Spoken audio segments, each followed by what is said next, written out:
Most of the symbols we recognize today are tools of persuasion, built to market brands or enforce public order. But thousands of years before it was associated with power or politics, one specific icon served a much humbler master: the quiet promise of human well-being. You may know it almost exclusively as the swastika.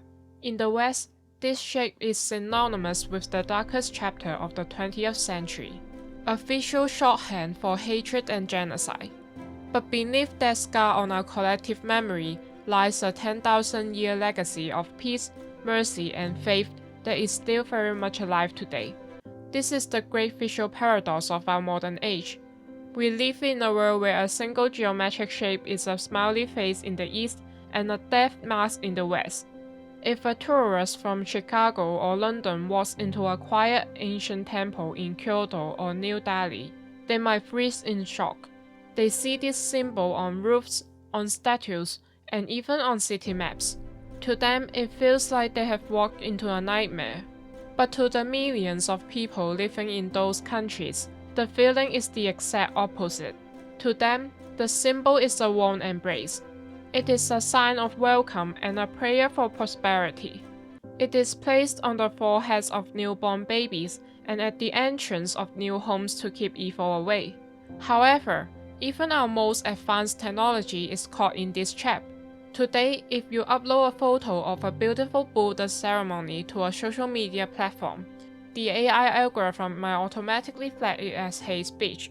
This is the story of the swastika. To understand why this symbol exists, we have to travel back long before the rise of modern nations, all the way back 10,000 years. Before it was ever a political logo, this shape was the source code for human well-being. It was found in the ruins of the Indus Valley civilization. It was carved into pottery of ancient Greece, where it was called the Gamadian. Even in the Americas, indigenous tribes like the Navajo use a version of it called the Wailing Lock, representing a sacred story of healing. The name we most commonly use for it today is swastika, which comes from the ancient Indian language Sanskrit. The word is built from three parts. Su means good, asti means to be or exist, and ka is a suffix. Put it all together, and it literally translates to that which brings well-being. However, not all swastika are the same. In the East, the direction of the arms changes the entire meaning. First, let's look at the left-facing version. In Buddhism, this is known as the manji. In this orientation, the arms point to the left, which represent the night, the moon, and an inward journey of the mind. It is a symbol of peace and infinite mercy. You will often see it stamped on the chest of the Buddha statues, right over the heart. It represents the seals on the heart of the Buddha. Then we have the right-facing version. This is the version most common in Hinduism and Jainism. In this form, it represents the sun, the day, and outward moving energy. It is a prayer for prosperity and success. In the Jain religion, the symbol is even more complex. You will often see a right-facing swastika with 4 dots placed in the space between the arms. These dots represent the 4 realms where a soul can be reborn: the human world, the animal world, the heavenly world, or the hellish world. For a Jain, the symbol is a reminder of the cycle of life and the path to liberation. For thousands of years, these symbols were stable, flat, and peaceful. They sat on temples and homes as silent guardians of good luck. They never meant to represent a race, a country, or a war. The transformation began in the late 19th century with a massive historical mistake. A German archaeologist named Heinrich Schliemann was excavating the ancient city of Troy. He found the swastika symbol on ancient pottery and was obsessed with its origin. Because he had seen similar patterns in old pottery in Germany, he jumped to a dangerous conclusion. He claimed that the symbol was the most significant symbol of our remote ancestors. He incorrectly linked the swastika to the legendary superior master race he called the Aryans. This idea spread through Europe like a virus. It fed into a growing movement of German nationalism that wanted to believe that they were descendants of this pure ancient race. It is important to remember that before the 1930s, the West didn't hate the swastika. In fact, they loved it. In the early 1900s, it was a massive trend in North America. Coca-Cola produced a good luck pendant shaped like swastika. The Boy Scouts gave out swastika badges for doing a good turn.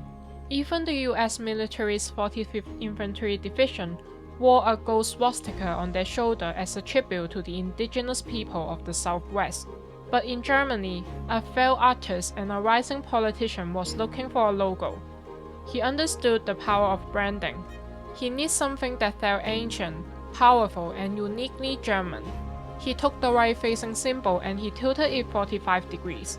If you look at a religious swastika, it usually sits flat, like a cross or a building. It feels grounded, stable, and calm. But when Hitler tilted it onto its point, the visual psychology changed completely. He placed this black, tilted symbol inside a white circle on a blood-red field. He also gave it a new name. In his book Mein Kampf, Hitler never once used the word swastika. He called it the Hakenkreuz, which means the hook cross. He wanted to connect it to German history and Christianity, not to Indian religion. So why do we call it a swastika today?